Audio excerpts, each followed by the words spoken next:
All right. I would like to invite our final panel of the symposium up to join us. The last panel is the least defined in terms of context, but we acknowledge that before us in our future, there is only potential for growth and change. Our last panel looks forward to the next 50 years of ANCSA and will be moderated by Dr. Charleen Fisher. Dr. Fisher has many years of experience as a K-12 certified teacher and principal.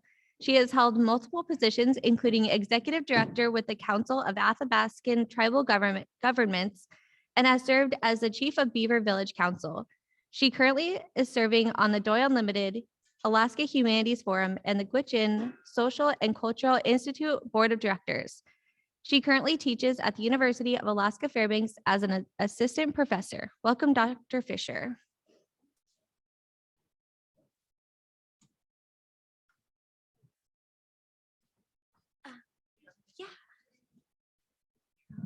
This. So we're handing this back and forth? No, you'll keep this one and then they will hand this one back and forth. I could hand this to you on the stage. Great.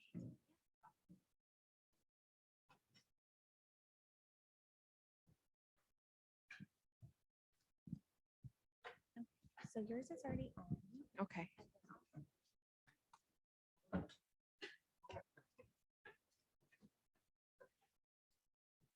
Masicho, everyone. Drin Gwinzi, Hekwai Nai, Chanja Nai, Shija Nai, Shalak Nai, Shojrit, Dr. Charleen Fisher Oji, Beaver Gwatsan Itli, Tsendu Gwatsan Itli, in my language instead of Beaver.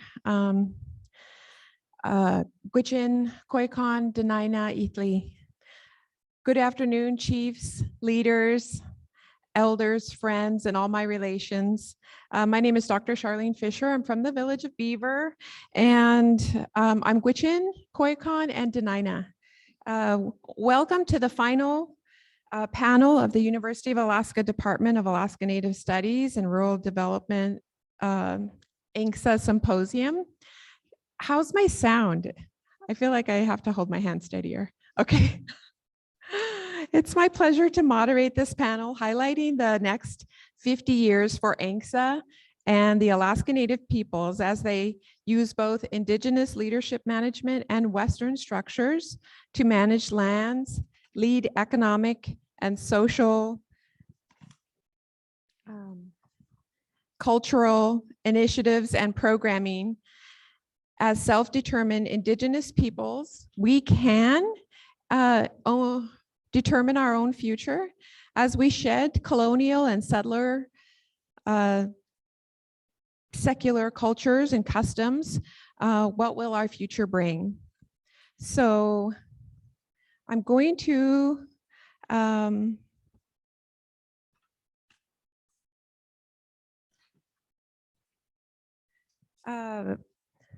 just offer a few moments for our panel to introduce themselves and have a brief statement about why they do this work and what they have, what has motivated them to continue in this path.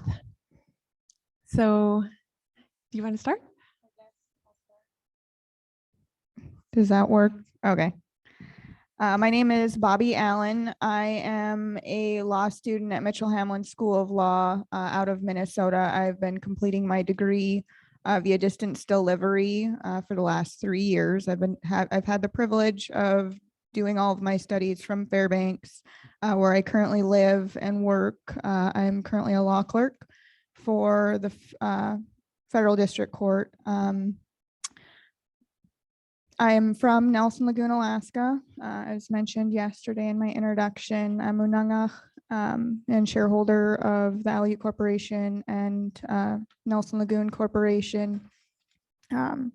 I started my path because I didn't understand the tribe at home or the corporation whatsoever growing up.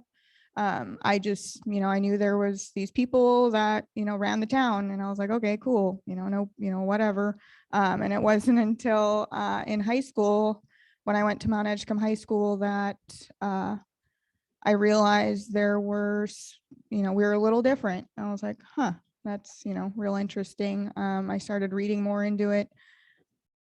And then I discovered once I got into college that I never knew an Alaska Native attorney that came from the village. Like I personally didn't know any. So I was like, you know what, I'm going to do it. And I didn't know any, specifically from the Aleutian. So I was like, okay, well, this is going to be me. And so I wanted to make a difference in the legal field with the Alaska Native background. And that's why I am here doing what I'm doing. Thank you. My name is Curtis McQueen. My Tlingit name is Choch. I'm Ego Kilowell Klukahati, also Ducklowat from the Kilowell Finn House. I'm a tribal member, registered tribal member of Tlingit Haida Central Council. Sealaska shareholder, really proud of our Anthony here today. And in 2014, I had the honor I recently stepped down after close to 15 years of being the CEO of Eklutna Inc., which is the village corporation for the Eklutna Dena'ina. But in 2014, at a potlatch, I was surprised and humbled to be adopted formally by the native village of Eklutna. And protocol was important. They flew up 2 Tlingit elders and presented me with an Athabascan vest on the front end and my Killerwell clan on the back end. So I inherited a whole bunch of new uncles and aunties that still call me. And I know I'm going to get called when I go back to Anchorage because the Eklutna family is still very close to me, but I'm also very proud to be Tlingit.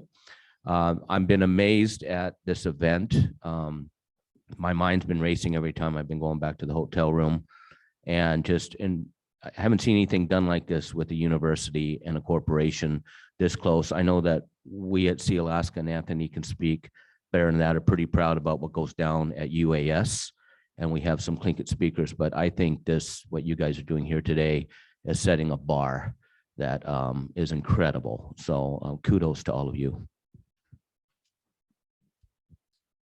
Good afternoon. My name is Tanya Kakatosh. My Inupiaq name is Alexi. My parents are late Norman Beatus and Barbara Beatus, and I'm from Hughes and Allakaket. I'm a Hughes Village Council tribal member. The Danaka name is Hudadliakaga, and I'm the Senior VP of Administration for Doyon Limited. And going back to your question, why do I do this? And I was joking yesterday that to make up time, I was going to tell my life story, and I swear I won't. But the reason I do this is because of my grandparents and my dad. And when I was little, we lived in Hughes, and then we moved to Fairbanks. And at the time, we lived in Chinana, which I don't know if a lot of people here know what Chinana is, but it's low-income housing. And at the time, Chinana was paying us $25 a month to live there. And I don't know how that works. Doesn't make economic sense. But shortly after that, my dad got a job at Doyon Drilling. And from there, we were able to buy a house, buy a vehicle. And then he helped fund my college education at Stanford. I have an economics degree. And I go back to that simple job that he got that really changed our lives. And so when I work for Doyon, I do it with that idea in mind, just creating jobs and bettering our communities. So thank you. And I'm Ethan Schutt, although I was sitting over here earlier thinking about changing my name to Ethan Carlos so I could win a door prize.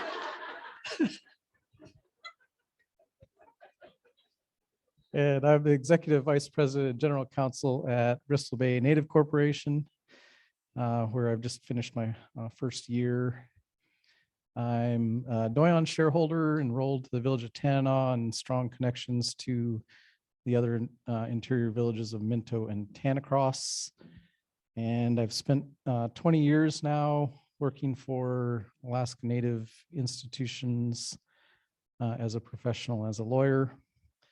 And at this point, I have sort of transitioned in my own mind, at least, into a role in mentoring and fostering young professionals and understanding Alaska Native institutions, Alaska Native corporations, so that I feel like I was blessed early in my career. I worked for Siri for 13 years in the executive team. And early in that tenure at Siri, I felt very blessed to have had several mentors on the board and my boss, Margie Brown at the time, who really helped me understand the connection between Alaska Native corporations and the land.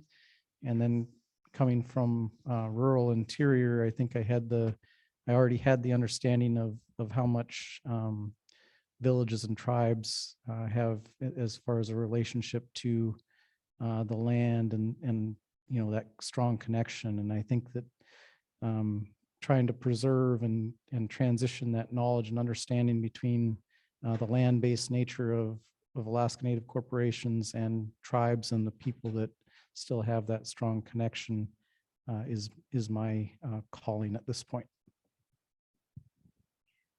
Thank you so much for your introductions. Welcome to the panel and to our group online and to people in the room. We do have cards on the tables, and in the chat, you can put questions. At the end of the session, we'll be taking the questions in the order they come. If you want to go ahead and start submitting those, then we'll have those ready. As a personal positionality statement, I just want to say that I'm on the Doyon board, but I've also been a tribal chief, and I've worked for tribal organizations for many years over my life, in addition to teaching.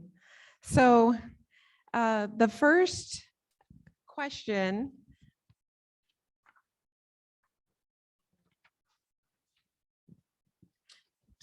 how can ANCs work to include the youth perspective, both considering business strategic planning and the fact that some ANCs haven't opened enrollment? Would anybody like to start the conversation? I guess I'll start since I have the microphone. Yay. I think this is one of the fundamental questions for ANCs as we sit here in 2022, 50 years after ANCSA passed. If you look at the perspective of where we are now versus where we were 50 years ago, almost everyone who enrolled ultimately in the corporations as original shareholders, many, a very high percentage lived in the villages where their families were traditionally located. And that meant that almost everyone lived in the region where they enrolled in the regional corporation. And if you fast forward here to today in 2022, just rough numbers, I know it's different for every region, but if you call it 1/3, 1/3, 1/3, a third of shareholders from regional corporation are going to live in the region. And even in that, a lot of them may have moved into a regional hub instead of the smaller traditional villages where they're from. A third live elsewhere in Alaska, and a third live outside of Alaska, mostly in the lower 48, mostly in the Pacific Northwest, but that's a lot of qualifiers. And so how do you keep all of those youth that are coming behind us connected to the corporation, connected to the land, and connected to some of the Alaska Native element of the corporations? That's a really tough exercise. It's not an easy thing. There's a lot of diversity in geography. There's a lot of diversity in family and life experience at this point, where 50 years ago, it was kind of a more simple thing. It's not easy. It's something that I spent, a good chunk of time on when I taught the ANCSA land class at UAA, this very thought experiment around what do ANCSA corporations look like? What do they mean in the future? Call it 20 or 30 years from now, if you look at these demographics and the demographic trends. So it's pretty tough. People, various corporations have taken different strategies and tactics to try to address the problem. There's no clean, easy answer to this one from my perspective. Thank you for that response. Would anybody else like to respond? Sure, I'll go. That is a great question. And it is something that we think about often, is how do we engage with our youth, especially since they're our future. We need them to participate in our corporations, either as employees or voters or speakers at events like this. And I think my answer would be, it's all about education. So as parents, we teach our youth that, hey, you're a Doyon shareholder, that has a responsibility. It's linked to our lands, it's linked to who we are. And it's your job to make sure you know what's going on with Doyon. It's also about events like this, and that's the whole intent of this event, is to really, it's for our students, for their students online that are here in person. It's to have this conversation and engage our youth. And then it's also through internships and scholarships, just constantly connecting with them and teaching them the history of ANCSA. I think there was a lot that answered that question there with the two panelists. I'm going to give a shout out to Sharon way back there with UAA. So I got invited a couple times to come speak to her Alaska Native class, and I was spoken to more than I got to speak. They had some incredible questions, very engaging students. I think that has been a phenomenal program. I'd like to see that spread. Proud at Sealaska. At Sealaska, I believe if we weren't the first, very early on, we dealt with newborns. And I can remember when my daughter was born, Hillary Lind won the silver medal. I won't forget that. But within days after my daughter was born, I got her registered with BIA, and then I got some of my Sealaska shares gifted to her, and same with my son. And I wanted them from a very little age to know that they were shareholders, but I wanted them to have the newsletters that came out from Sealaska, so that they got those. So I would get some extra ones mailed to me because they lived under my address at the time. Now they get their own. And just, we would have conversations about it. I think it was just as important for them to be proud of being a tribal member at the time too. So I got them set up with Central Council. They would get newsletters from Central Council. I wanted them to know we were the same. We were the same. We introduced ourselves as tribal shareholders. Tribes were here before, but that was very important. At Eklutna, I found our board very early on, very progressive in, of course, scholarships, but they had committees where no matter what committee we had as a board, we would have a youth member on that committee. And at our annual meetings, we would beg the youth, and money counted. So we would say, we'll pay you, and the hands raised up. But many of the youth found that they learned a lot. Obviously, in executive session and some of the big complex decisions that were made, you know, they would get excused, but that was very rarely. Most of the time they were in that room and got to learn a lot about what was going on in the boardroom. And I found that many of them went off to college, and now I think that there's one or two even running for the board at Eklutna. So staying engaged on that end, I thought was very important.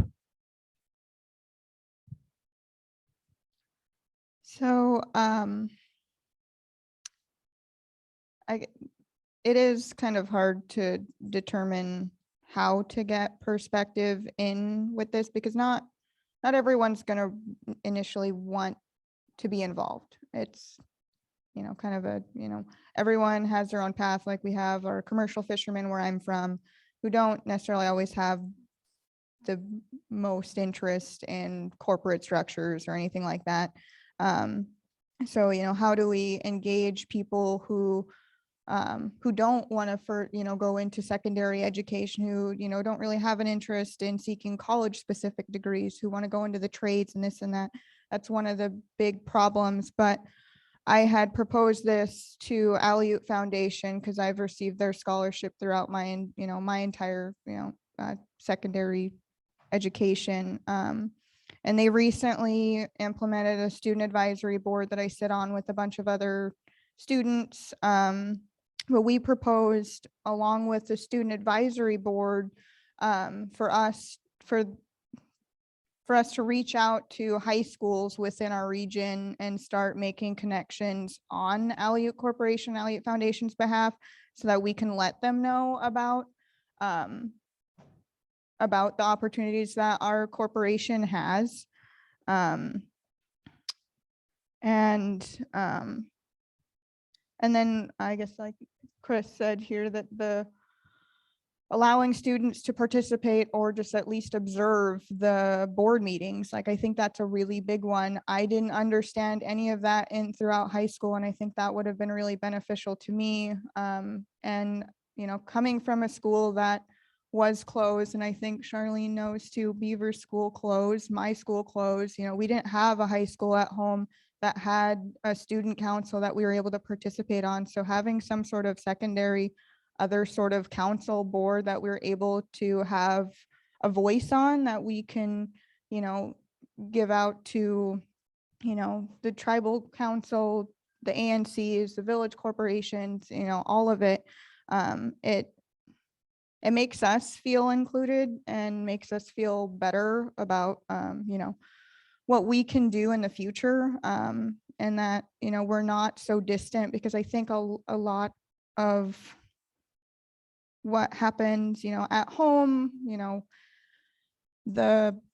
I think this might end up getting to another question, but at times the regional corporations and sometimes the village corporations feel very distant from us, and that we're not super connected to them. So having some sort of reach out, some sort of arm out into the villages, specifically the high schools, whether it be, you know, a student advisory board, or just, you know, holding a board meeting in the village, you know, once a year or something, might be beneficial, and inviting the youth to come meet with you, or, you know, have them show you around town, you know, just to say that you did it, even though you might know everything, but, you know, just engaging them at home would be really beneficial.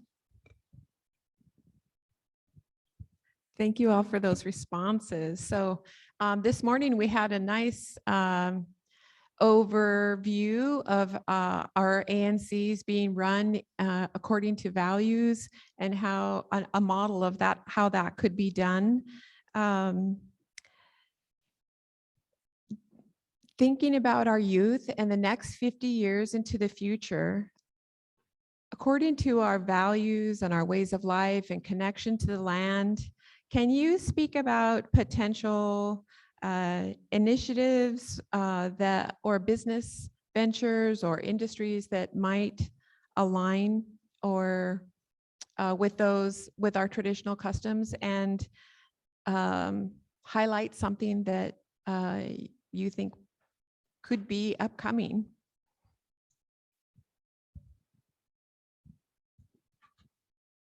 I don't mean to sound funny, but this might sound funny. When I was a little kid growing up, my aunties loved to gossip. We Indians love to gossip, right? Gossip, it is what it is. Fortunately, we're doing better gossiping than bad gossiping these days. But with the way technology's gone, and with the internet and communication, and we're hearing a lot about broadband. I'm also on the Rasmussen board, and we're on the forefront of trying to help the state of Alaska and Governor Dunleavy right now get his office launched for broadband. And we had Herb Schroeder up here yesterday. I'd really like to see a program created at the university. Maybe it's his program, where we have 14 and 15 and 16-year-olds in school right now that may not have an idea what they want to be. But broadband for the next 3 to 5 years is going to pump about $3 billion into Alaska. And in theory, it's going to improve communication. And we don't have enough kids or enough people in this state. What's going to happen when a village gets an entire broadband system? Infrastructure's in, engineers and contractors are done, they're out. Who's going to be in that community that is going to maintain that equipment? Who is going to be in that community who is going to be very progressive? I think that there's an incredible opportunity for this generation coming up in Alaska to really be part of the new wave of communication in Alaska. And the theme of just Doyon working with the university here is a good example of that. Engineering is, we just still don't have enough engineers, but we're really proud about how many of our Native kids are becoming engineers. But the infrastructure bill, I think it's going to be important to try to woo as many of our kids who are not living here. One of them is my son, for an example, who's in Colorado, which is booming. And I'm telling Costin, who does want to come back to Alaska, get up here. The next 5 years are going to be some incredible opportunity.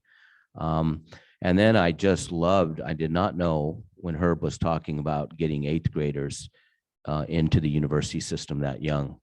That is amazing. I don't know that that's happening down in Southeast, but that's something I'm going to take back and encourage down there.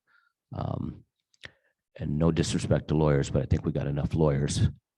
And Walter, that has nothing to do with you back in the back room. Thank you, Curtis.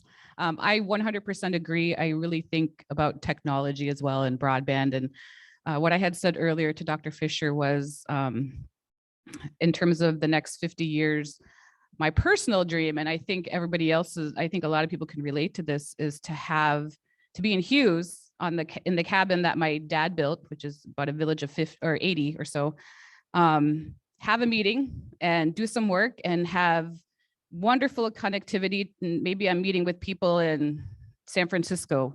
And then after a day of work, I walk out to the smokehouse and I help make dry meat and I go for a boat ride, right? So like, that's like the best of both worlds for me. And I feel like technology has come so far in the last 50 years. And I've heard Ethan speak about when ANCSA was passed and how it was, I don't know if it was typewriter. So ANCSA was written on typewriter or typed on typewriter.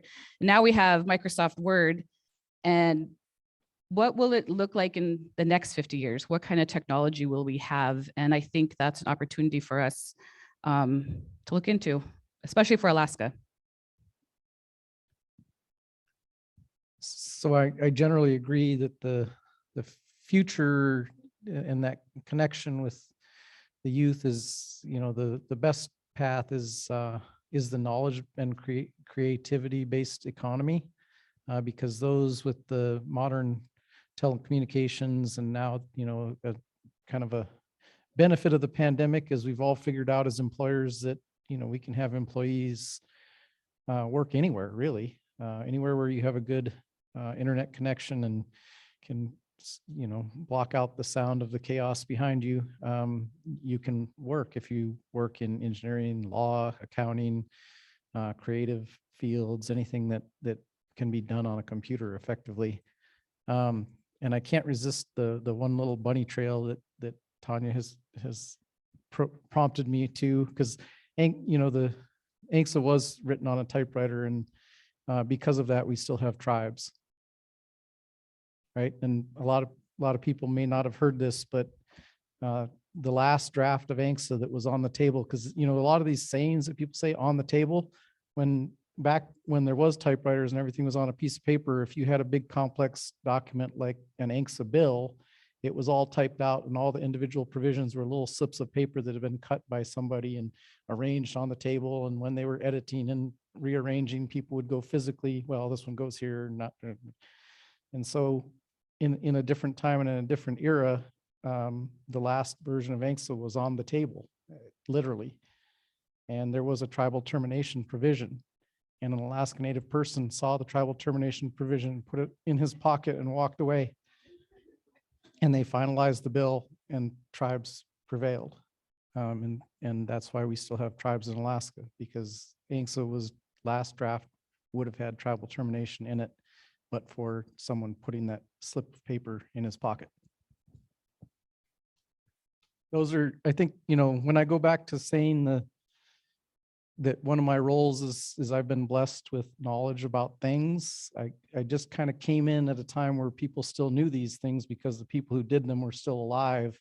And I, was blessed with hearing these sorts of important stories, and have taken it upon myself that it's important to convey them on to the youth and to others so that people know the things that our elders and the people who went before us know. And that's a part of our tradition and oral traditions, and making our knowledge known to the next generation.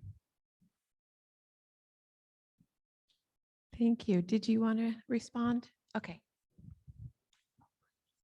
So I guess it's not particularly like a, some sort of industry, but I had done a lot of research on it in my undergraduate career in a way that tribes and ANCs, Alaska Native people, can instill their values and their way of life is with the new-ish, I guess, concept, tribal compact schools, and how we could develop our own tribal schools through compacts with the state to instill our values. We can create, the curriculums that we wanted to, of course, with the state standards, but that way we'd be able to, have our people at home in places that have had schools closed.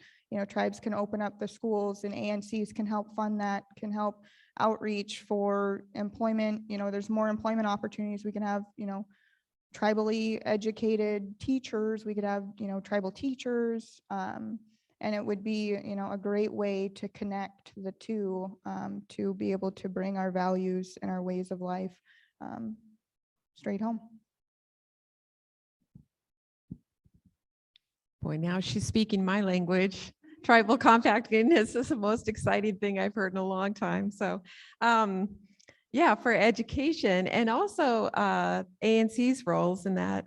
I just wonder, with these trends and ANC's looking at innovative new industries, including tech and all areas of communication and other emergent industries that we're not really thinking about right now. How do you see partnerships with the university and industry, especially ANCs, working together to prepare our young people in the workforce? I know Bobby here is an alum of the Rural Development Program, and maybe you could talk about how you chose to go into law and share a little bit about your path. So I will say that other than, not necessarily understanding any sort of legal aspect of ANCs or tribes growing up, or really understanding their function at all, I will have to give kudos to Professor Jenny Bell Jones, Grandma Jenny, if you're listening. My path to law, I would say, was forced upon by her. My second semester of college at UAF, I took her subsistence class. And as we were going through and trying to understand the subsistence laws in, Canada, Greenland, here, and comparing them all, she's like, "You're going to law school, like it's happening." I'm like, okay, I mean, I think I'm the one that should decide that, but if you say so, then sure. So that, aside from that, it was a personal fascination, I think, with the complexity of the laws in the state of Alaska, because there's so many levels that we have to deal with. I mean, right now I'm writing a paper on tribal economic development and trying to determine how can we, as tribes, specifically within tribal law, develop economically without federal or state support? Like, how could we be self-sustaining without any of that, with just our tribal laws? And it's really hard to do that in the state of Alaska because we have federal and state oversight on everything. And so I'm trying to write a paper without using ANCSA and NILCA, Public Law 280, and all this other stuff. And it's kind of really hard. And so the complexity of that is kind of what drove me into wanting to go into law. And the UAF, their program, Dansard's program, is really tailored to rural students because, we're not able to, necessarily fly out, go to school in Anchorage. It's expensive, whether or not you have scholarships or not. And it's really terrifying when you're, you come from, really small village, I 30 people. And then you're trying to navigate the college system. You're trying to just live on your own in general. And so being able to do those over the teleconference, on Blackboard via distance delivery, is really convenient. So you're able to stay at home, in your village. You're able to go to school. You're able, to work, to raise your family, do whatever you're doing at home, and still, obtain an education to further your, field, your career field. And that's also what led me into my law program. Is Mitchell Hamlin has a hybrid program that allows you to do, I would say it's a roughly 90% of your law degree online. And so the transition for me from UAF's program into Mitchell Hamlin's was essentially seamless, because I had been doing it all online anyway. Everything was over the phone, over video. And so it was really easy for that aspect anyway, not actually learning the law. That was the hard part. But everything else was pretty seamless.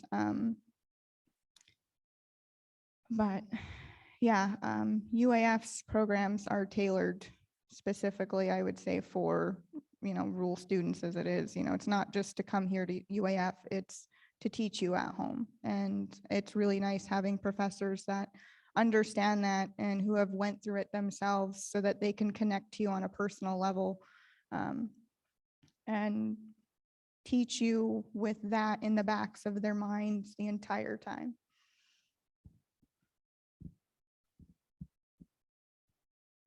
I can go ahead since I have this microphone.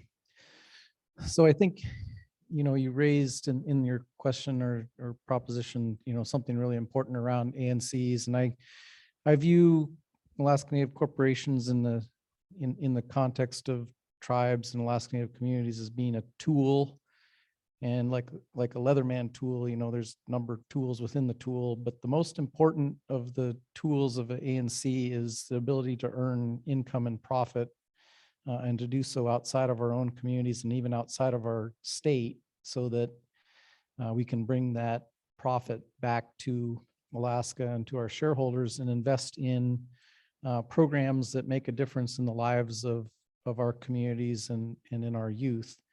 And I think that part of the proposition that you posed was partnership. And I think that that's a really important thing to understand, is that, there are some tensions in the management and leadership of an ANC around getting distracted and thinking we should do a variety of these educational and social initiatives when we have other institutions which are better tools to do that, like tribes or the university system or the regional nonprofits or others who are a better tool.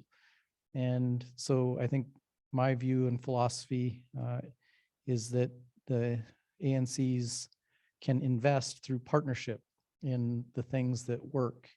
And so then we operate in our most effective manner and help through partnership someone else or some other institution do the same.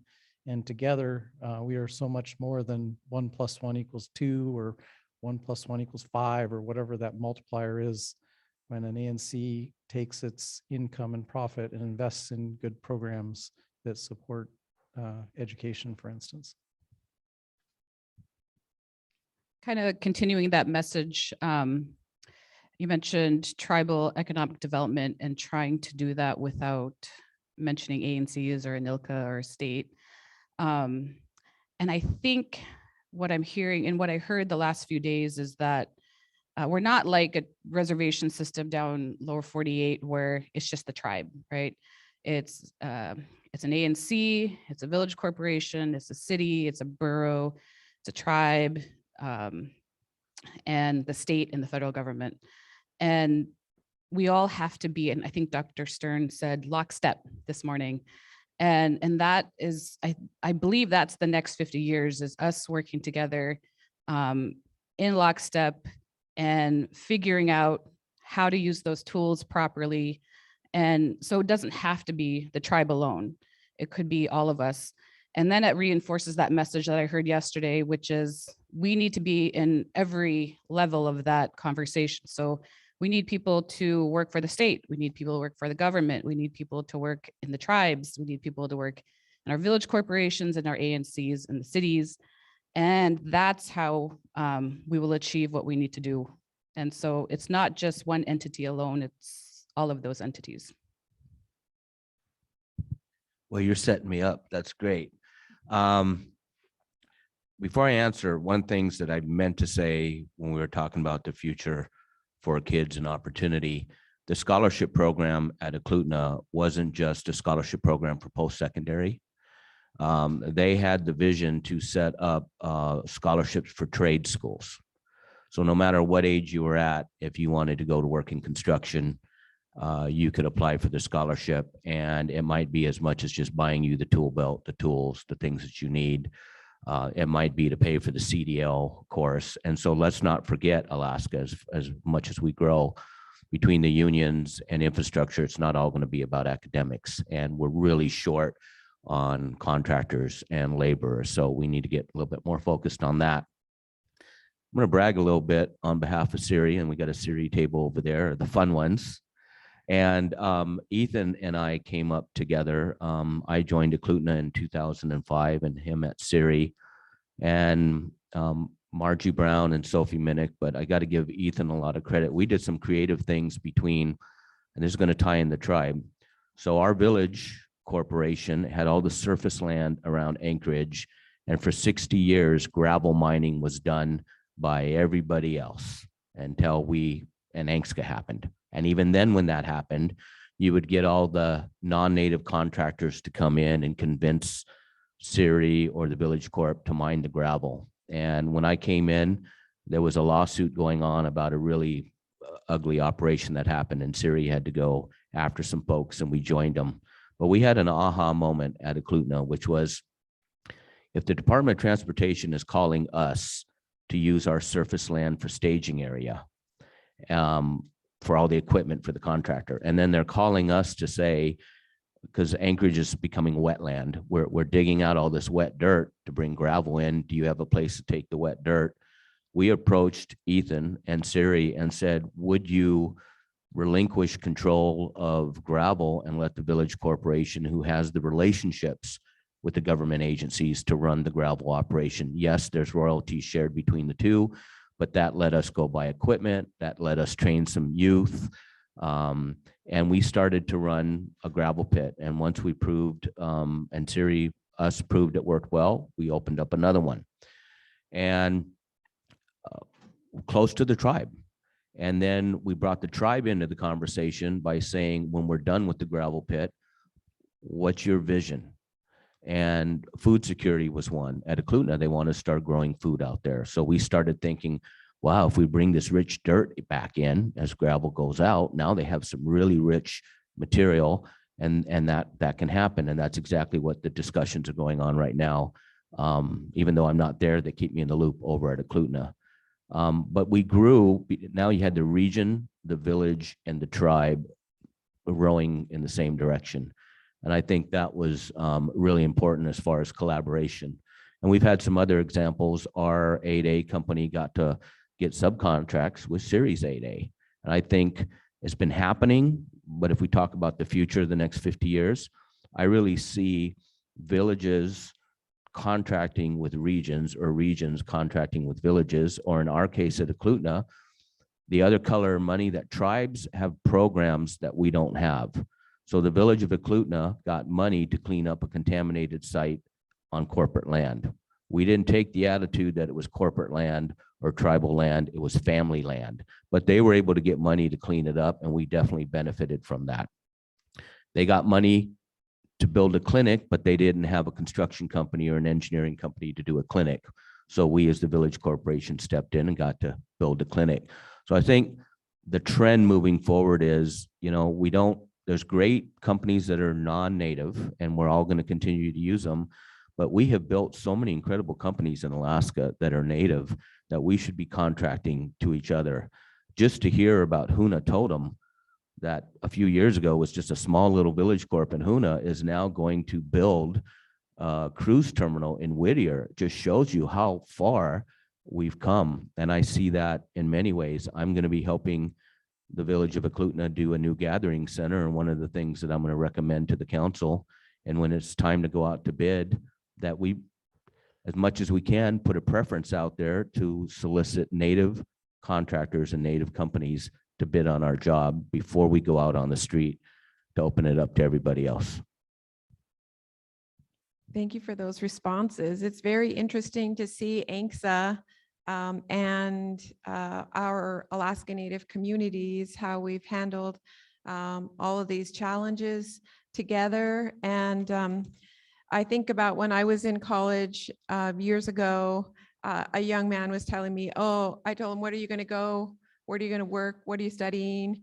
And he said, I'm going to go into surveying because I will never be out of work for the rest of my life here in Alaska because there's so much unsurveyed land.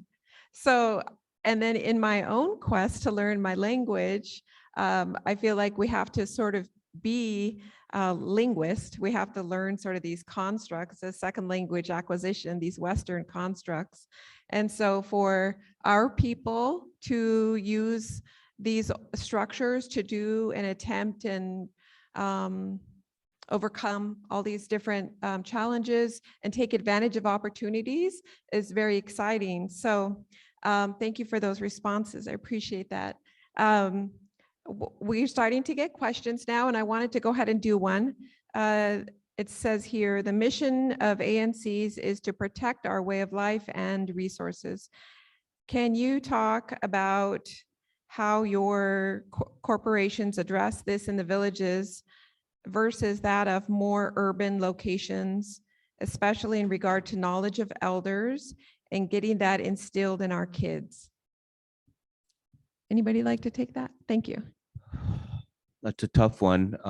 I can, people think that Eklutna being in Anchorage had a lot of wonderful things happen because there were so many opportunities. What people didn't realize when Anchorage came along was Anchorage was already established. So there was a lot of land where they were trying to give us mountaintops, and we got a lot of mountaintops. Anchorage is growing one direction and the Mat-Su Valley is growing toward it. And in 50 years, 100 years, are we looking at New York? So I'll talk about that area.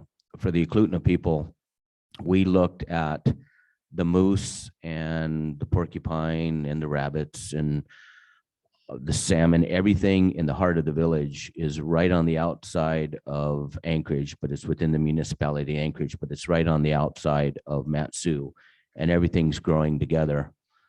And so we were feeling the pressure of the village was concerned about their food source because we have the main highway, Glen Highway, moose get killed. What is going to happen to the food source if the population keeps growing? So we started looking at the green belts that we had that connected Anchorage to the valley. It was the coast along the military base from Ship Creek all the way up to the mouth of the Eklutna River. It was wetlands in between Chugach and Eagle River and the mountainside. And a lot of those lands, could they be developed? Possibly so, but we chose to lock that up for about 100 years for a future generation who's going to deal with what that population base will look like then, and create green corridors where the animals can be protected. And we did conservation easements. And we took the elders and the villagers, and in those conservation easements, they're the ones that go out and patrol that land. They're the ones that go out and flag a lot of dumping. If you can imagine being by two cities, how much trash, refrigerators, and we have found bear carcasses and moose, a lot of dumping, but they knew their land. And so we worked very close with our elders and the tribe to really police a lot of those green belts and use their traditional knowledge. The other is, as I was leaving, we were finally getting 67,000 acres owed to us up the Connect River Valley. If any of you have been in Anchorage or been in Palmer, you know how big that valley is.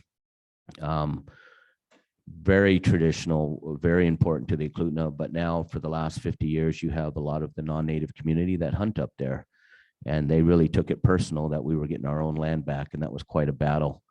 But we had elders come and speak at the public meetings, and they were some of the best speakers. And when the elders spoke about what it was like as their childhood or what they were told, it tampered down some of the folks from Minnesota and Wisconsin.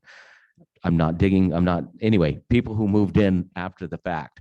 And so sometimes using that traditional knowledge and putting them in a public room. And, I think of Lee Steffen. You give Lee Steffen a mic, holy cow. On one hand, you're going to cringe. On the other hand, you're going to have tears coming down your eyes because he is a passionate fighter for traditional language and what's going on. But Eklutna really has some challenges because of urban sprawl. And so the knowledge of the elders, anytime I could put them in front of planning and zoning, in front of the assembly, they were our most dynamic teachers, and for the non-native community as well. So continuing with that, I feel like Doyon, I can speak for Doyon. A lot of our decisions, I believe, that relate to our shareholders are based on our traditional values. So respecting our elders, we have elder stock. Taking care of our youth, we have scholarships. Redistribution of wealth, we have dividends. Is there opportunity here? Yes. So we give donations for language, so that Doyon Foundation actually has some really cool online programs on how to learn all the different languages from our region or dialects. And is there more that we can do? Yes. And I think that goes back to this whole broadband conversation that we had earlier, which is, again, it would be amazing to employ shareholders in our rural areas where I feel like, or I always say the rural areas are really the center of our cultures, because that's where our language came from. That's our land. That's what we're used to.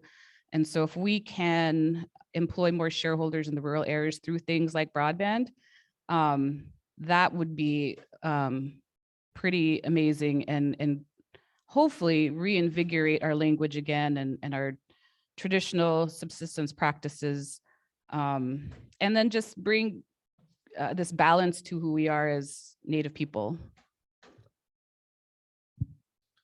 And just a couple of additional things, not to repeat things that have already been said, but I think it's common across a number of regional corporations, and certainly at BBNC, we invest in things like place names projects to gather and preserve and tie to GIS-based systems, traditional place names, and all of that language and knowledge that is embedded within those place names.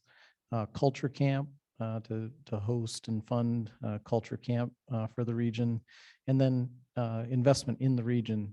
I know that BBNC has a very specific and intentional program to invest in region to support economic development.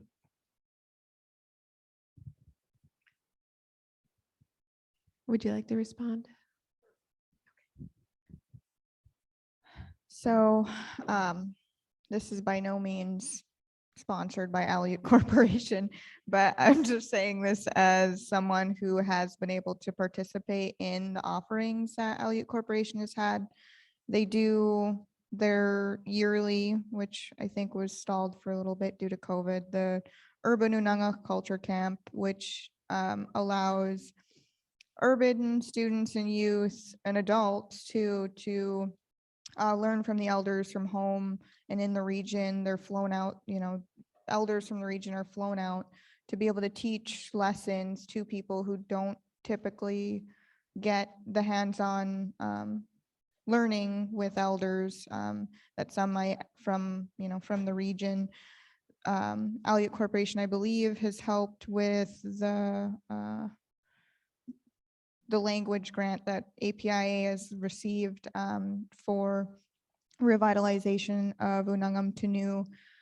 St. Paul Island has been, I would say, really heavily pushing on language revitalization and getting the knowledge from the elders there to create a curriculum for teaching Unangam Tanu.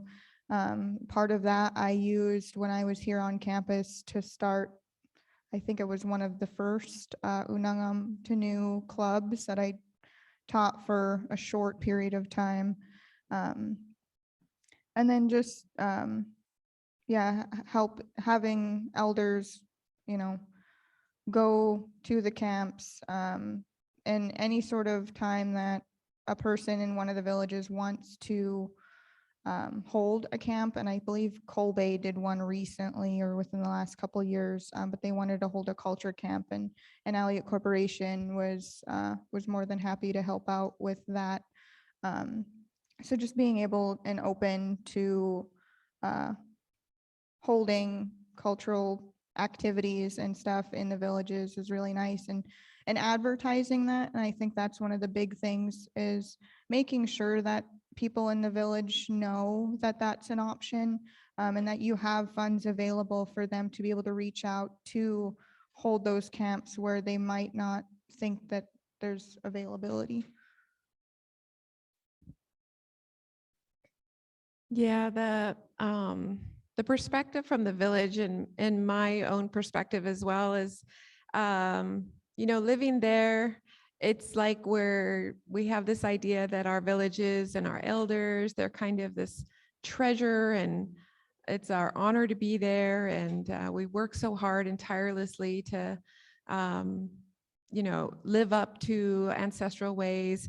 But some of it is just like needing money to install water systems or buy a new water truck. I mean, I think that kind of disparity and the issues locally sometimes don't match to the kind of infrastructure development and needs that are out there. So thank you for that question.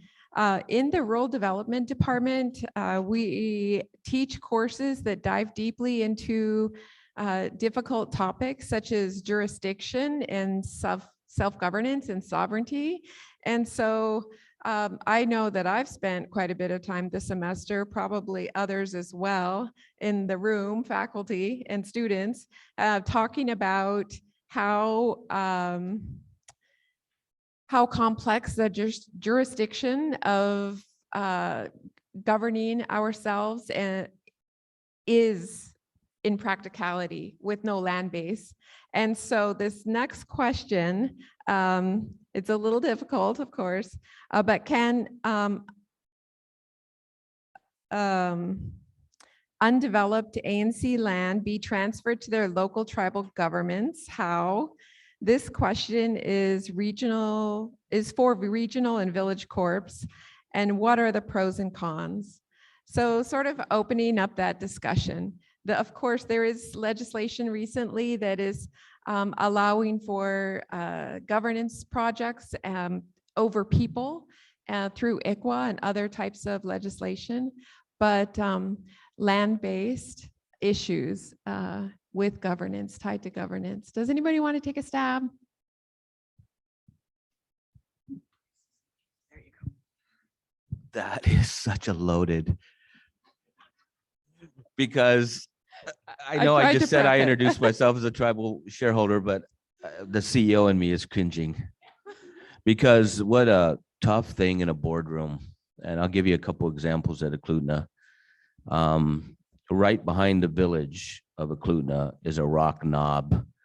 That's the hardest rock in Anchorage, and it was quarried by the Alaska Railroad for 66 years. Ethan knows some of this.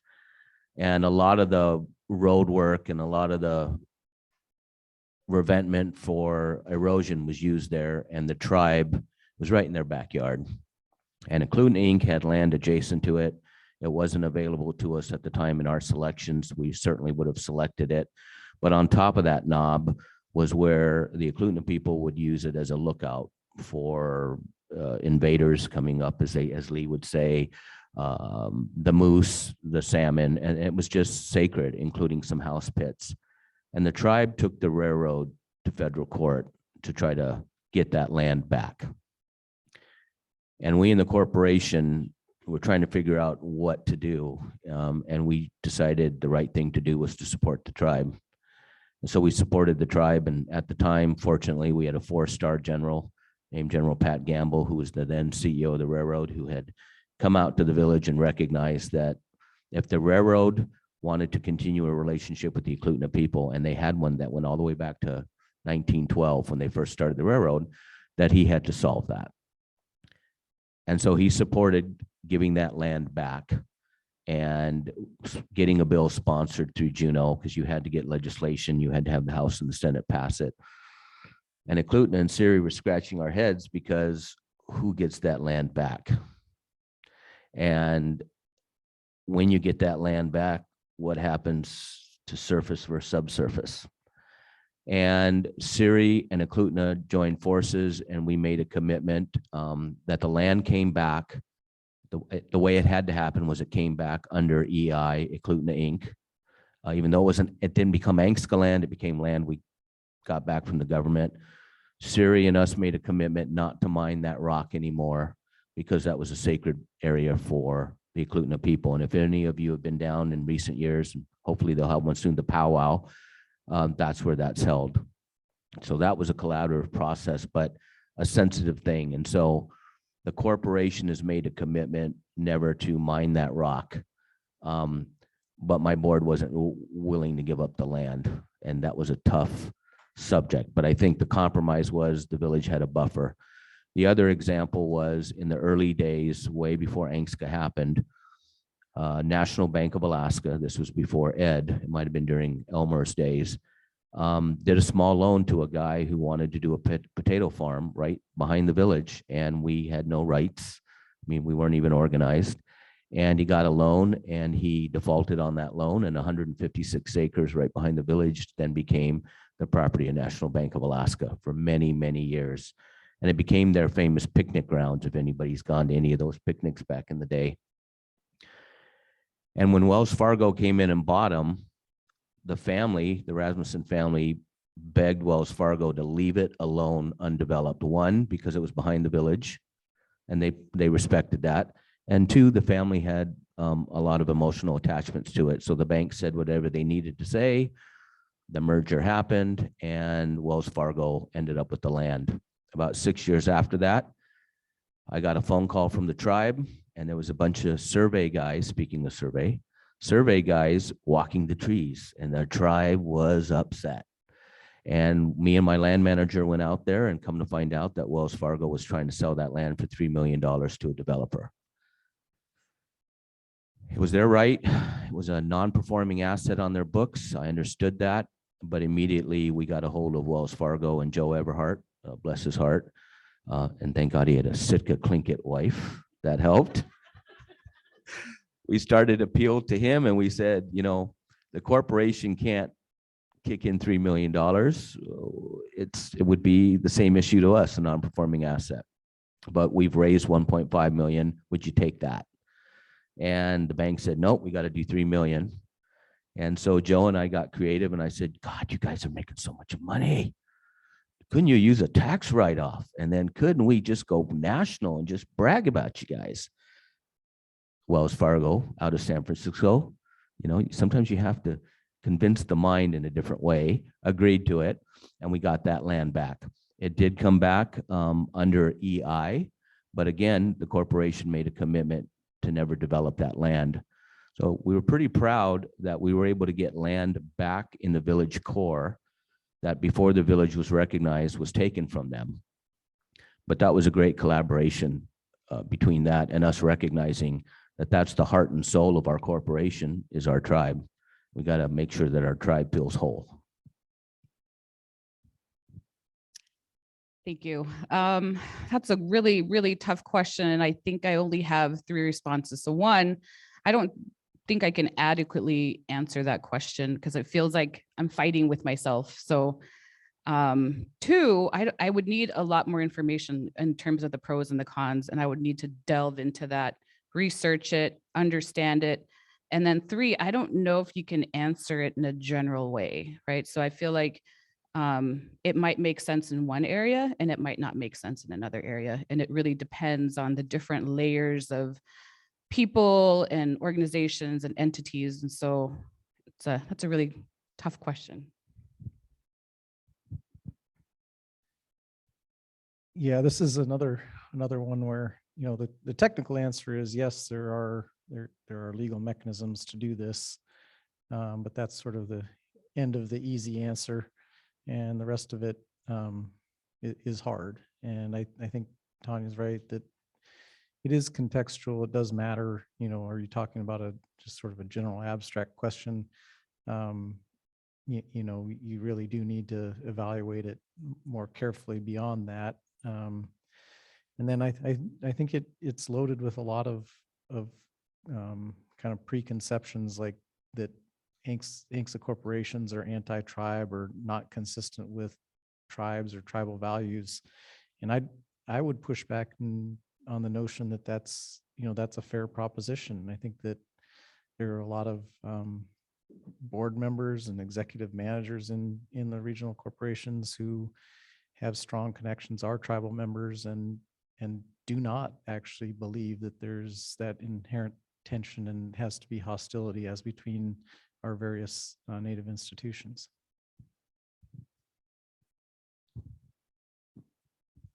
Yeah, I had one more thing, that there has been creative thinking, or there was when I was at EI, on the EI board, of a compromise, and a compromise would be that maybe in the area around the native village of Eklutna, which is mostly corporate land, that as they grow and expand, facilities, buildings, housing, which we want, that maybe we could do a $1 lease for 100 years, meaning that we recognize that if this generation made all the decisions on the corporate land today and we just went vertical on everything, what would that mean 100 or 150 years from now for future generations? We do feel the responsibility of letting future generations make decisions that at that time will be key decisions that we're not aware of now. But we were very open to the idea of working with the tribe, that if they needed more land around them to grow around the village, that maybe we did some really sweetheart cheap leases that were for a very long period of time. I think everybody was nodding their head saying, I could live with that. Thank you all. Bobby, did you want to reply to that? Yeah, okay. Along those lines, the next question submitted is, as ANCs participate in consultation more to shape Alaska's future, how can they use their influence to ensure tribal governments don't have their sovereign voices overshadowed? And then a note, everyone gets an equal voice at the table. Online question. I've got the mic this time. I'll hand it down. I want to brag about the Takatnu Forum that was mentioned by Sarah Lukeen yesterday. A little bit of history funny story. In 2010 at AFN, 3 village corporation leaders, and I didn't start the conversation, but I was involved. We're trying to figure out how the villages within the Siri region could start teaming up on work together. Seldovia, Tyonek, and Eklutna. And ironically, 3 Tlinkits. Tom Harris, who was at Tyonek, Leo Barlow, who was at Seldovia, and me at Eklutna. And innocently, I thought that was a great conversation to have. It got to Greg Razzo and Margie Brown, and it's like, what? 3 villages teaming up together to do something? What the heck's going on? So Siri said, we'll host the meeting and we'll put food on the table. And we took advantage of that and thought that was awesome. But Margie had the vision, and then Sophie came in, which was, look, the region wants to participate in facilitating a path so that not just the village corps, not just the region, but our nonprofits, Cook Inlet Housing, Cook Inlet Tribal, the 8 village corps, the region. I think we had some others, and we started to get together once a year, which ended up being 4 times a year, to collaborate on everything that was from economic development to policy to things that we were worried about that was happening down in Juneau. And we became a team. And my understanding is that momentum is still going. So it really brought everybody into the same space, no matter what hat you wore. And some of us wore multiple hats. We strategized together, and we made lists of what we thought we could do together. And there were lists of things that we couldn't do together, but we focused on what we could. And I think that that's a brilliant model that maybe some other regions are doing it now, but it really brings everybody 4 times a year. Is it 4 times? I don't know, 2, 3 times, nodding heads, to say, let's talk about everything. And then you heard Sarah say they're doing strategic planning together. So now you got the region, the village corps, the nonprofits, all strategizing together, which I think is brilliant. The other thing that came out of that, which I thought was awesome, was Siri built a new 8-story fireweed building. And the board and management at the time decided there were 8 villages under the Siri region, and they named each floor after one of the villages. And you talk about the pride, of course, because it was in Anchorage, Eklutna got the bottom floor, which was where all the nice stuff was. But anyway, even the Nilchik, who kind of came in late, the pride. So gathering together and strategizing together, no matter what the topic is, I think is the future. I agree. And I think that I kind of alluded to this earlier, which is using our tools better. Like Curtis said, like a lot of people wear the same hats. And so where I'm from, our chief is also on the village corporation board. And so we all have to learn those tools and make sure, again, using Dr. Stern's term of lockstep, right? And so how do we, how that happens, I truly believe in relationship building and making sure we have this continuous conversation at events like this and other events throughout the year. And then just really understanding what each other is working on. And I think in the next 50 years, we're gonna get better at that. And so 50 years from now, hopefully we'll be celebrating how to use those tools properly and working together. So I don't think I have anything to add. I'll just say that I believe consultation and collaboration with the communities will get a lot easier in the next 50 years, so to say, with the development of broadband and more connectivity with the villages, because it won't just be a flyer going out on a mail plane that might make it next week. It's going to be, I can just, we could set up a video chat with the community.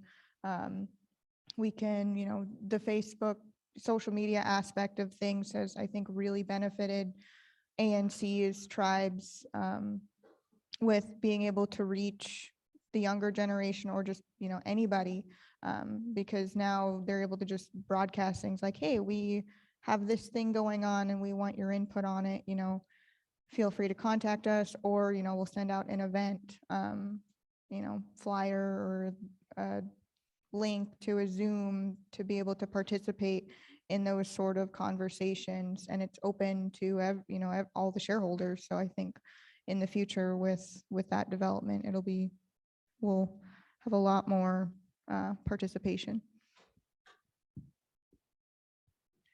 Yeah, it's difficult to think about the colonial constructs that we live in and how they kind of have separated us, and standing together on issues of advocacy, I think is on many people's minds. So thank you for that question, online person. I think after COVID and the isolation and just generally the difficulties of working in the ways that we do, we really do, we want to connect with each other as an Indigenous people and be on the same page about things. And these kinds of forums are especially important. So let me go to the next question. The policies of Alaska state and urban local governments have a lot of impact on Alaska Native communities. How can we get more Alaska Native leaders in state and local governments?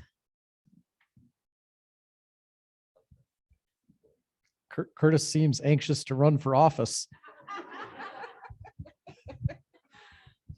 I approve of that message. No, this is something I'm super passionate about, and I've talked about it, and my son will tell you now, as a 26-year-old, I was right, but he hated me when I was in high school. My generation might have been the last generation that had civics. Who remembers civics in high school? It was a mandatory class on government. I do not know why that is not being taught, because I think today that is the most important class you can take between the age of 13 and 16. I can remember hating it the first couple of days and then being fascinated about the process of government. You know, you learn about the state and the Fed and the cabinet. But anyway, where that really helped me, and I talked to a lot of young shareholders, is when you go down to Juneau to try to get your point across, you don't just go visit with the governor. You don't go just speak with the Speaker of the House and the Senate President. You go sneak into those committee rooms and you listen to, if you're wanting to chase as a business DOT work, you go to the committee that's got the DOT budget and you watch that committee process, and then you hang out afterwards and you talk to all those particular lawmakers that are assigned to that committee, and you advocate. Sometimes when people are waiting for the budget to come out to see where the money's going to go and where they can chase it, they're too late. Your influence is when the decisions are being made of where the money's going to go. And that is in the committee.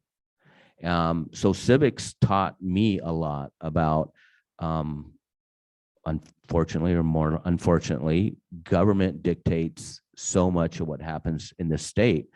But we can't forget that if we're in those rooms early, we can influence that in a big way. And we do it in DC and we do it in Juneau. But for the youth coming up, I would hope that kids would be forced to take civics or learn civics, because I think that they'll get addicted to the idea that, oh, this is how I can influence change early.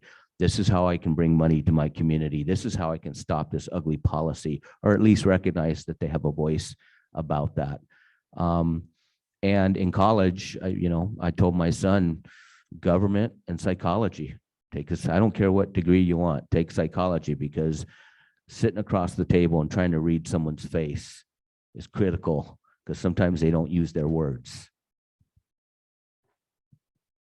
Thank you. So this just brought me back to testified the other day at the local city council meeting on the land acknowledgement. So about a month ago, the city council decided not to approve a land acknowledgement at the beginning of their meetings. So we went there and testified. And as I was sitting there, I thought, man, Native people are a big portion of this town, and we have no representation. I mean, we have advocates on the city council, but we have no representation. And I'm like, how do we get more people to be involved in not just at the state or federal level, but even at the local level? And the reality is it's a time commitment that I think kind of deters people, but also I think some people just don't believe that they have it in them. And as I sit there in front of the local councils and even state, I'm like, we have it in ourselves to participate. And I think younger people included, we all just need to jump in and really just volunteering our time and being present at every one of those levels. So state, local, city, village corporation, ANC, tribe. And I'll keep saying that over and over. And just being at that meeting the other day reinforced that you need more Native people. So the next Native person that runs for city council, I'll vote for them. So I did have two serious responses before I passed the mic over to Curtis. And Tanya touched on one of them. And I think we always look at the kind of end result, and wouldn't it be nice to have, Alaska Native U.S. Congressperson or U.S. Senator or governor or whatever, and those are great aspirations, but we also look at the Iditarod, and it's great to have people, Alaska Natives and others, and how do you get to be an Iditarod dog musher? Well, you have a dog yard. What does it mean when you have a dog yard? Well, you're going to shovel a lot of dog poo. And, I think we're sometimes afraid to acknowledge all the hard work that has to go into making the change that's visible. And so, like being on the city council or, borough assembly is sort of one of those jobs that's mostly shoveling dog poo. And not a lot of glamorous stuff involved in that. But if you want to see somebody come out the other end and really understand how government works and make a big difference, then, you got to be willing to encourage people and find the people who are willing to shovel a lot of dog poo. So that's one serious answer. And then the second is staffers. I don't know if people understand how much work in government gets done by the staff. And, the staff has an enormous influence on the outcome of legislation. I'm looking at one of our BBNC descendants over here who's staff for Senator Sullivan's office. And, those positions are incredibly important. And so encouraging and supporting Alaska Native youth, getting involved, working for staff in our legislative branch of government is extremely important. I piggyback off of all of that. There are programs that are not, I guess, I didn't know about them until I was a senior in college. But the state has their Ted Stevens internship program where you can spend a semester in Juneau interning with essentially your choice of a legislator. They could be yours or they could be somebody else that where your interests align with them. When I was there and I interned under the Speaker of the House, I found out that there's like a program where you can be a page for a day, and they're the people that kind of run around and pass notes to all the legislators on the floor, which I thought was pretty cool. And those were like elementary and middle schoolers in Juneau. So I don't know if that's exclusive to Juneau, but that's an option. And then I guess going back to kind of more specific with, boards is having, youth be able to sit in on board meetings and stuff and get that sort of perspective. I will say in high school, I did take a civics class, but it was called government. And there were some, fun games we would play with pretending to be a legislator or, this and that, pretending we were in Congress. We were also required to write a letter to our legislator. And me, where I was, I think at the time was Representative Christ Tompkins, because I was in Sitka at the time. So, but yeah, so finding programs that allow that. I know Dan Sullivan and Lisa Murkowski both have internship programs that allow you to participate in the Anchorage office or the DC office. And honestly, I would say that if there's any sort of interest anywhere in doing something like that, simply shooting them an email does get you a response by a staffer. So if you're like, hey, I obviously cannot move to DC right now. Is there any way that I could work in the Anchorage office for a semester? And sometimes, if they have the availability, they're more than happy to try to work out and accommodate that for you. Yeah, thank you for all those responses. I think all of our Alaska Native, Indigenous people, and also allies that work in the political realm, I think we really do appreciate all of your advocacy and on so many fronts. I know that my tribe, the Beaver Village Council, sponsored my daughter with housing to intern, or I don't know exactly what it was, be one of the student people at Doyon's office for whatever those terms were, like 6 months or something. And I think that's like a formative experience for her in not only customer service, but Alaska Native issues. And if we had pathways for our students, I think it'd be really powerful to get more youth involved and really impact the next 50 years. So the next question is, as original voting shares become more dispersed, do you see making quorum an issue in the next 50 or 100 years? If so, how do you see that being mitigated? So the simple answer to that is yes, it is going to be more and more difficult to achieve quorum. That's a a serious consequence of disengagement of shareholders, and I think that this goes to some of the future of ANCSA and how do we keep Alaska Native corporations being Alaska Native corporations, and that requires the engagement of the youth. It requires real effort on behalf of the leadership. It requires that strategic long view and looking at what about our corporations makes us different than an ordinary for-profit company. And that is that connection to Alaska Native places, Alaska Native culture, Alaska Native people. And how do you, what specific things do you do to, as leaders, to foster and support efforts that reinforce that aspect of ANCs? I agree. I think for me, it's like a simple term, which is instilling pride in our youth and looking forward and teaching them to be proud of being Koikan, Gwich'in, and Nupiaq, Yupik, Tlingit, and teaching them our history of who we are. Again, just going back to education. And when they have that pride, they will act on that and they will participate in our corporations. And when I left Alaska to go to college, that was really an opportunity for me to reflect on who we are as Native people and the fact that we live in the harshest conditions and our ancestors lived in the harshest conditions and survived. And now we are here today to have these conversations. That in itself should automatically instill pride in who we are and in our children. And that's what I feel like we need to teach them. I don't have an answer other than, in 1970, I grew up from 0 to 12, living all around the world. My dad was a military attaché diplomat in the embassy system. And I do recall my mom getting a letter, and we were in a station in La Paz, Bolivia at the time, from my grandfather saying something's happening in Alaska.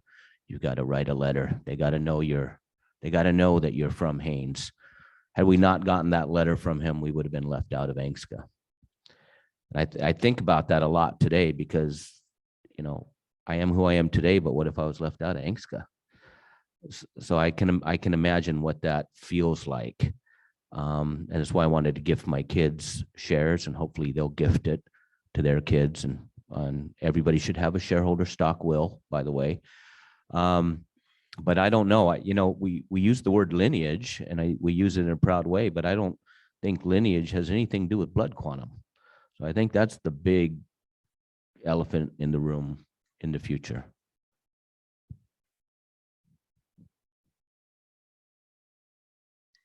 So I think, how shares will be divided, in the short term, essentially, with a lot of people having gifting shares or just, open enrollment, and how I guess, quorum will be met. From my perspective as someone who came in, I didn't have any shares. I was gifted shares by my grandfather, and it's kind of problematic, in my sense, because I didn't understand that there was a difference between when you gift shares through the regional corporation and when you gift shares through the village corporation. And so there was two separate things there, but the more spread out that we get, what will a share be worth eventually? And, people who aren't in the villages, who aren't hands-on with everything, it's just a check for them. And so, like everyone's been saying here, is, how do we get them more engaged and more interested in, being part of the board? And it's not just being a corporate shareholder that we are Native, and this entity is part of us. It stems from our land that, they manage our land. So if we want our land and to, keep growing as people, I think it's really important that we stay engaged with the corporation itself. But inevitably, I think that the way shares are handled is going to be part of a bigger reorganization of corporations eventually in the next 50 years, because as it stands right now, I don't see ANCSA corporations lasting a lot longer under the structure that they're at without becoming too dispersed. And that's just my personal perspective. Well, building on that, I guess, ANCSA, how do you think it's lived up to what was originally intended? Like the 1991 amendments, what amendments do you think are coming in the future? So, okay, first question. I feel like in terms of 50 years, which is not very long, the big scheme of things, that it has lived up to what we thought it would be. And I think back to Anthony Malak's S&P 500 graph this morning. And to me, it really shows how Alaska Native corporations, yeah, maybe we started out slow, but it's looking forward and it looks like it's going to be exponential, which is far more than just a linear line. And so in that respect, I feel like us here today, we are the success of ANCSA, but looking forward, we also are perpetuating that. So that means we still need to encourage our youth to go to school, come back, participate, vote, be employed by our Native corporations, by village corporations, by the tribes, et cetera. And then part two, with the amendments, I do think there's some refinements to be made, especially around the passing on of shares. So like Curtis said, please have a stock will, and I 100% agree with that. Make sure that your shares, if they are inheritable or giftable, are going to your descendants, right? So make sure that it doesn't matter if they're a quarter or not, make sure that connection to the corporation, which is connected to our land, is in line with our descendants. So my husband's Menominee, he's from Wisconsin. I hope he's not listening. I'm not going to gift him shares and I'm not going to let him inherit my shares. I'm going to give it to my daughter, right? Because she has the direct ties to our land. And I hope every other shareholder thinks of that they're going to give their shares to their descendants and not to a spouse. Say he got married, so knock on wood, Clanny. Say I passed away, right? And then I gave him my shares. And then he remarries and then he gives the shares to somebody else. And even though those shares are non-voting, I don't think that was the intent of ANCSA. I can't go be a Menominee tribal member, right? And so I really think there's some refinements to be made in there, and I think those will happen at some point. But again, yeah, make sure you pass your shares to your descendants. Sorry, Steve. Wow, she had to pass the mic left instead of right after that one. I do think that, in many ways, the ANCSA has fulfilled sort of the vision of the Alaska Native leaders at the time. I do go back whenever I talk about ANCSA to, contextualize the system, because it's really easy to look at ANCSA versus, some of the tribal systems that there are today in the United States. And that's not a fair comparison. You have to go back to the late 60s and look at what was the tribal system in the late 60s, because that's what the Alaska Native leaders were looking at. And that was a pretty horrific system, right? The BIA managed the lands on behalf of the tribes, and it was full of corrupt bureaucrats who took money and abused the system and were completely unresponsive. And the IHS at the time was a horrific experiment in, abusing people and providing horrible service and taking doctors who had criminal records and putting them into the so-called serve the Native population. That was the alternative that our elders and ancestors were looking at. And so that we chose a different system.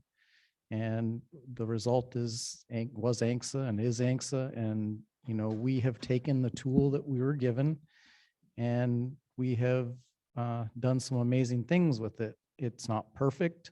There's a lot of work to do, and it's not exclusive of the tribal system. I think it's in partnership with the tribal system. That's the next 50 years of ANCSA. And that's how we have to work at it as Native people and leaders.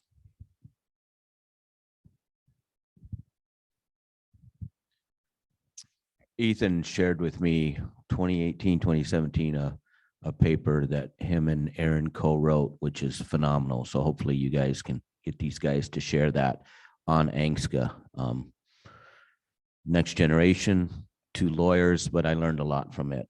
I'm an optimist. I think that ANCSA has lived up to what folks had hoped, and in some ways, I'd like to think that it's even gone further. I mean, to take our natural resources, make money, and then redeploy that now we own buildings in other states.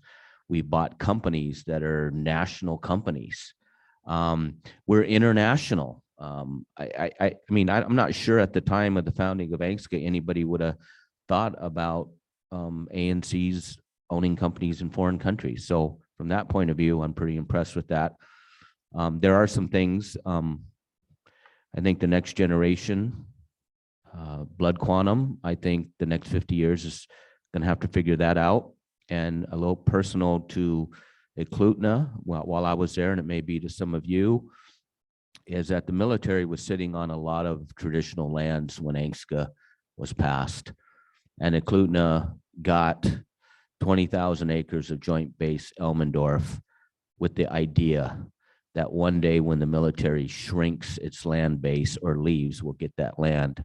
Military never gives up land, never gives up land, especially when urban sprawl grows around that. So one of the concerns while I was at Eklutna is, are we ever going to see the benefit of that land at Joint Base Elmendorf? I'd like to see some legislation, maybe a next big chunk of legislation, which addresses 2 things. One is for the Native corporations that have military land that really are never going to get compensated for that. I mean, they're not making more land, so I don't know that we can get somewhere else, but to get compensated for that, at least we could redeploy those funds to do other things. And then yesterday you heard about contaminated land. And I know that's been a big issue with Hallie and the village corporations, regionals too. And I think there was a suggestion by someone at the panel that if the government's not going to clean it up, they at least compensate it so that ANCSA can redeploy those funds. So I'd like to see those 2 things happen 5 years, 10 years, whenever. Yesterday. Since I'm really young, obviously I was not alive in 1971. I don't know. I could have found the Fountain of Youth and just been fooling you all since, but I don't think that's the case. I do, based on everything that I've learned, I think that ANCSA and the ANCs have lived up to their potential. But throughout my education, it has been pressed upon me and drilled into me that ANCSA was only supposed to last 20 years. And we've 30 years surpassed that. And at this point, I think ANCs have done a lot for all of our regions to further us, into, a world where we are more or less, in a business sense, kind of on equal playing field with, other entities. Is now we're able to compete in these government contracts. We're able to do a lot more, I would say, than, when it was first enacted. But obviously in a critical sense in how I think about it, is that, there will be amendments later on. Things will change just because we're changing, society's changing, the social world is changing. We're not, how it was 50 years ago. It's not how it was 30 years ago. And so there will be a lot of changes, even though ANCs have done fantastic over the last 50 years.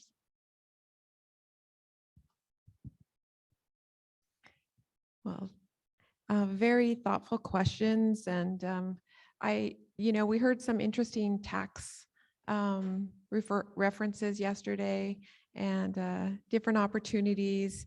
In the future, the next 50 years, the last card that I have asked about future business ventures and opportunities outside of Alaska where regulations allow it.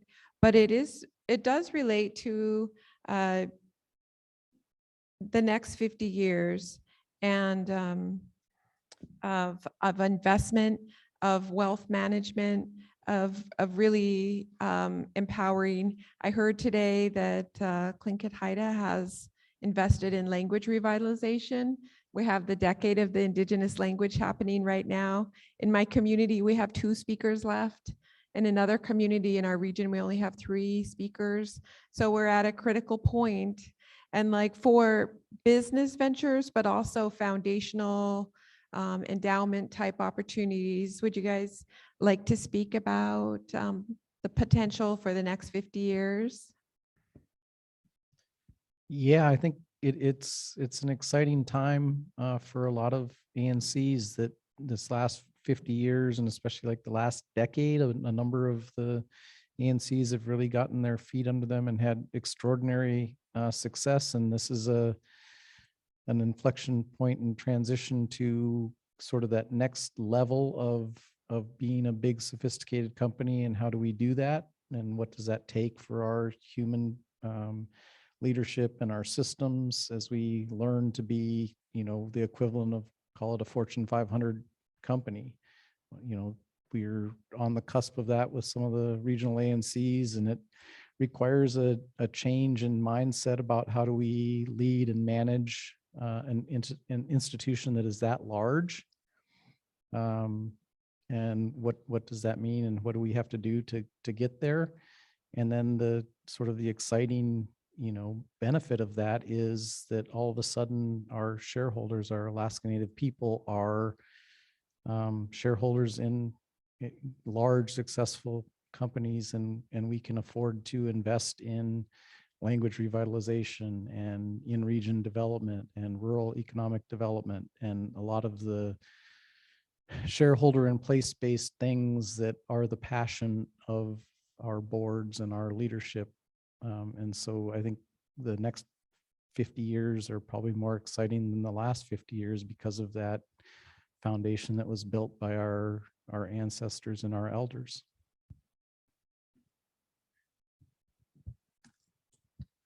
I agree. And I keep saying I agree. I agree with you, Ethan. So thinking back to Anthony's presentation this morning and how he had that whole list of all of the needs that we have as a community, language, culture, health and wellness, economic development. I feel like looking forward that, and then thinking about the last 10 years for a number of ANCs, and just recently reviewing some annual reports that I was able to look at from the other Native corporations, and our Native corporations are doing very well. And the more we do well, the more that we can work on meeting those needs, including language. And right now, that is one of the things we are focusing on. We do give money to it every year. We do give a large amount of money to our Doyon Foundation endowment every year. And that is to, again, perpetuate our grandparents wanting us to get an education and then come back and work for the community and our tribal members and our shareholders and families. And so just, I feel like we're at the cusp of that, and we're going to do more, just like how we've done. I feel like we've done very well in the last 50 years. So I'm hopeful and I'm excited. So thank you. I think we've got momentum. I think you're going to see, or I hope you're going to see teaming between, well, regionals are teaming right now on things. I see Doyon and Siri doing things together. I see villages within the same region doing things. I don't know of many examples of a a village from a corp from one region teaming up with a village corp from another region, but I think that would be phenomenal. Because I think some villages have half the money, but not all the money to buy a company or do something in the other half. And I think that being facilitated, I think is going to open up some incredible doors. Language, there's one thing that haunts me. I'm very fortunate to work very close with Aaron Leggett. Aaron was a young Eklutna man that made it his mission to learn his language fluently. And Aaron is an incredible ambassador for the Dena'ina down in the Anchorage area. And I love to hear him speak. And it motivates me that besides a few words and cuss words, I got to learn my language. My mom used to say, we grew up in all these foreign countries, and kids, you're a sponge. You pick up these languages, and within 6 or 7 months, me and Louis were running the streets speaking Farsi or Spanish or German. And then you go to another country and you forget it, but you always remember how to count to 10. I don't know why that is, but I want to learn my language.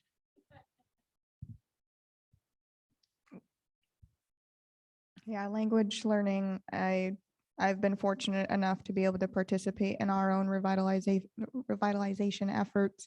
I would say, coming from an area that has struggled in the recent years, and I think some other villages outside of the Aleutians understand this, is the delivery of mail services and just airlines in general. And that's something that I haven't seen a lot of ANCs put a lot of effort into. I guess that's just from my perspective. I don't work for an ANC, but investing in airlines and developing an airline, I don't know. How can we better serve our areas if we're not able to reach them physically? Broadband's a big thing that'll connect us digitally, but how do we get there physically? And I think that's really important, to be able to make those connections with their people and allow the connections that we need. Thank you, everybody. It is time for closing comments. So who would like to go first? So I just want to say thank you to the organizers for inviting me to be up here as a youth to come give my perspective. I don't have a whole lot of experience with ANCs other than just educational and a slight tidbit as an internship. But I think, now and in the future, ANCs have done a lot of great things. They continue to do great things. And with the new perspectives that we have of the youth, things are going to change. But it'll all change, for the better. And we'll be able to better serve our people and our lands into the future. I've had an incredible couple days. It's just been phenomenal. Thank you for hosting this, both the university and Doyon. Doyon, just gracious. I really enjoyed myself last night, especially seeing that $1 million check. Who doesn't like to see $1 million check? Anyway, yeah, I'll probably be thinking about the next couple, these last 2 days for the next couple of days. A lot of food for thought here. And Charleen, thanks for inviting me.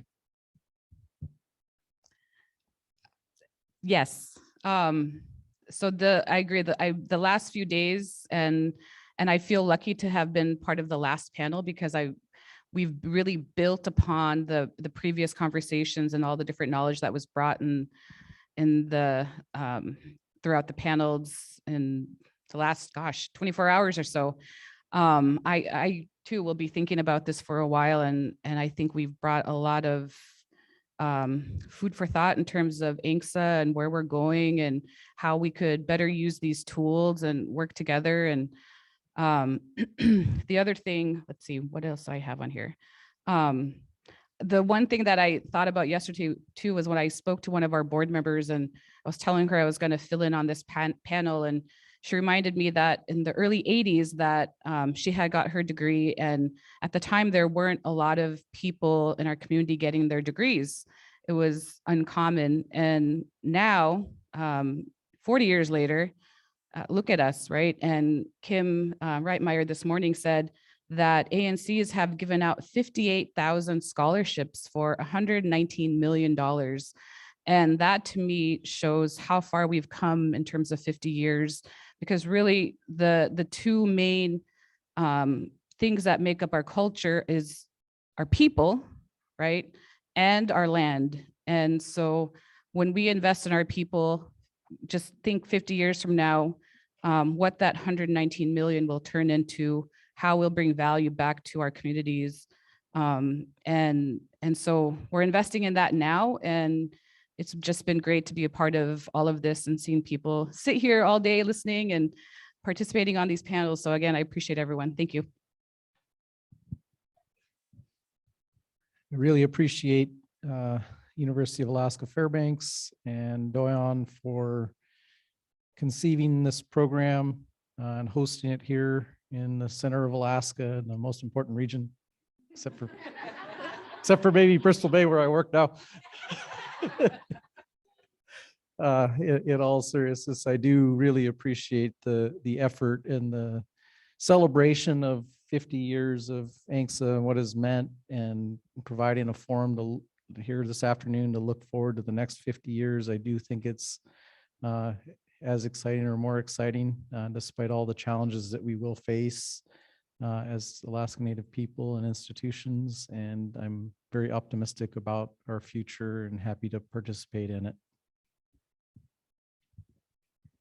Well, I'd like to thank the panelists and take this opportunity to also thank Dr. Stern and her team as they've organized this over the course of the semester, and also Ethan's team, Sarah and Tanya and others who have put together all of these logistical concerns. It's a really big opportunity for us to highlight this anniversary, to tackle hard discussions, to establish partnerships going into the future, and to see these as opportunities. And appreciate all of your attendance, and thank you to the panelists.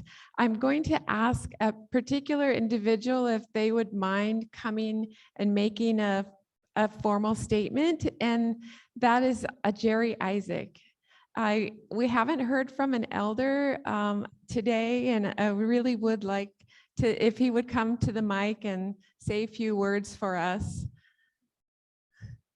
Masicho.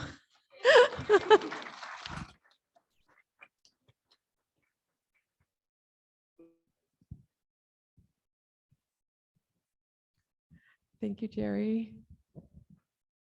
Thank you, John. Appreciate that. I didn't expect this at all. However, the messages that we heard yesterday and today are extremely important. Nobody before 1971 ever saw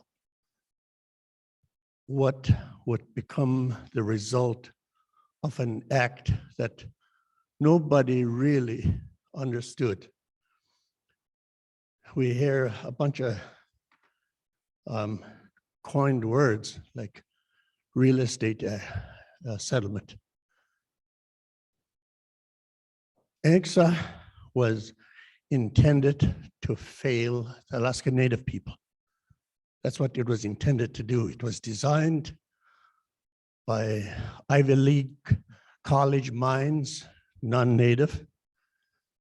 It was designed for once to end the so-called Native land claims movement in the past. You know, surprising. I've been a part of the implementation process. I wasn't a part of the formulating the act for passage. Those were done by the late Richard Frank and the late John Sackett. You know, those people that every one of them I knew from the time Doyon was incorporated to today. I knew each and every board member as they came and as they went.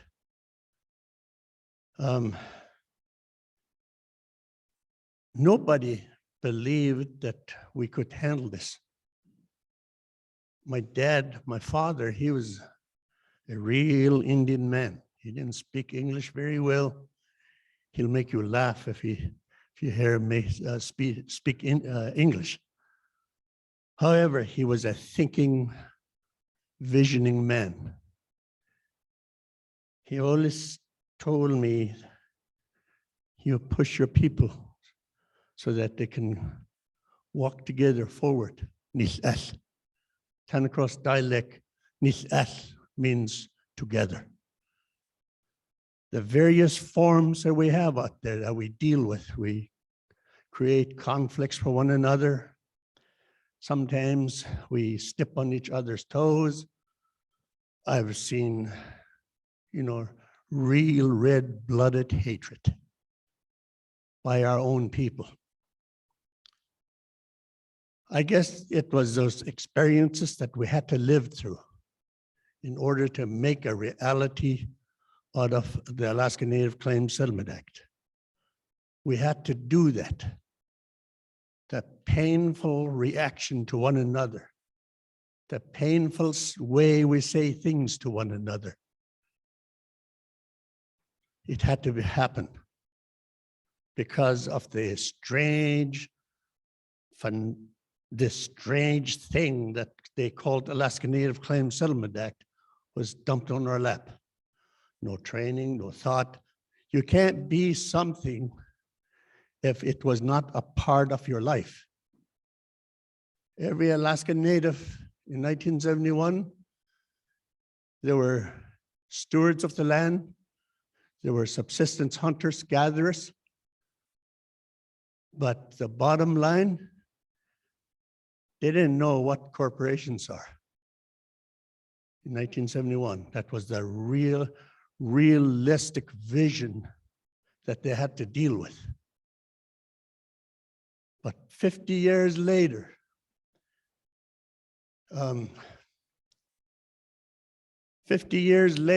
we have highly educated natives.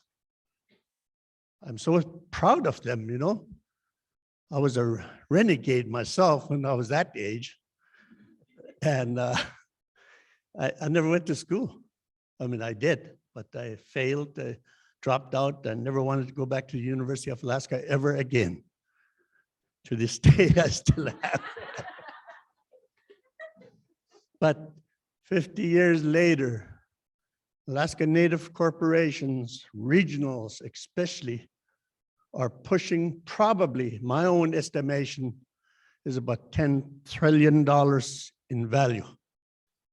How's that for success? How is that? We need to learn to back up a little bit instead of being confrontational. Believe me, I was that radical guy in my younger years. And I've toned down some. I started to be a realistic thinking person. And, there's a reality that I have my own needs. My family have its own needs. The community has a need. We as a Native people in general, there's always one thing common that we're going to share. That's our nativeness. No matter where you're from in Alaska, not to mention the lower 48, we as a race of people will always have to contend with the way we're treated. That's the reality of it. I've seen hate, I've seen racial prejudice, I've seen my fair share of it. I'm a pragmatist and I have vision that people will one day live out the true creed of the American Constitution. All are equal. Not every American believed that. If you don't believe me, go back and revisit the January 6th, 2021 incident. There was nothing other than hatred. That's what it was. And there was one man that drove it. All you need is a Hitler-type leader, and you'll have this whole community turned over. And these are the stuff that we're going to be fighting in the next 50 years. Somebody mentioned cooperation, joint ventures, teaming agreements. I've done that. I didn't have money, but I've done that. Somewhere, the tribal governments have to play a role. We have to be creative on how we do that, not only investment in the language and stuff like that, but how do we empower the tribes? I've been a tribal government leader for 30 years. And I was over TCC being the president, chairman for 8 years. And after I left, it's just like I didn't accomplish nothing. Because still the division is hanging. And these, we have to all stand together and admit that it needs to be revisited and reworked. So this next 50 years, in 50 years, I want to see joint venture agreements, cooperation agreements between the tribes, regional corporations, the village corporations, and so on. If we can be successful with this last 50 years, and many of us, you know, we stumbled. I mean, we fell flat on our faces. I knew about that Sealaska and how they struggled with certain things. Doyon did the same thing. Several other corporations did the same thing. Sealaska had a heck of a time trying to get back on their feet. They did it. I mean, what else do we need today? I've always believed that economically, if we come up with economically driven initiatives, we don't have to occupy the seats of government in Alaska. Power houses like corporations, businesses, nobody has to step on nobody's feet. All you do is you either gave the money or pull it. Whether we like it or not, my dad would probably, you know, really not be happy with me for saying this, but, you know, a lot of times we disparage money, but with money, you can buy the power. Whether I like to say that or not, that's reality. I am thankful that I came here. Chairman Simon and Aaron, almost called him his brother's name. But, you know, I'm thankful that I came here. What I lament is the fact that tribal leaders aren't here. If we want to start moving towards a 50-year mark, the next 50 years,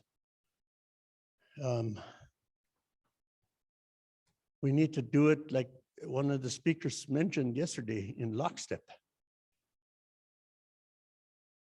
That's the only way we'll survive.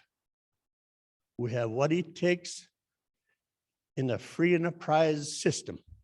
We have money, we have land, we have educated people, and we have people we serve. Let's go forward. We now can conquer Alaska, if not the United States of America, economically. Thank you. Thank you for letting me talk. I appreciate that. Thank you.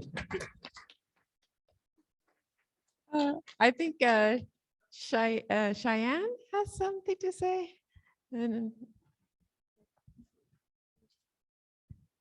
We just have gifts for the. Okay, yeah.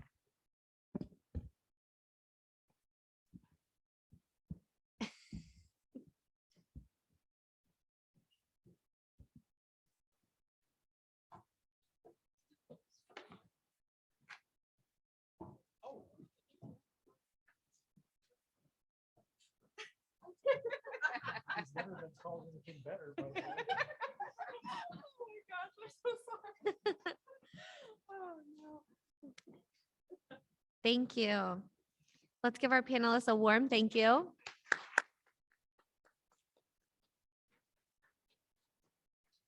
As you'll note on the agenda, this brings our ANCSA symposium to a close.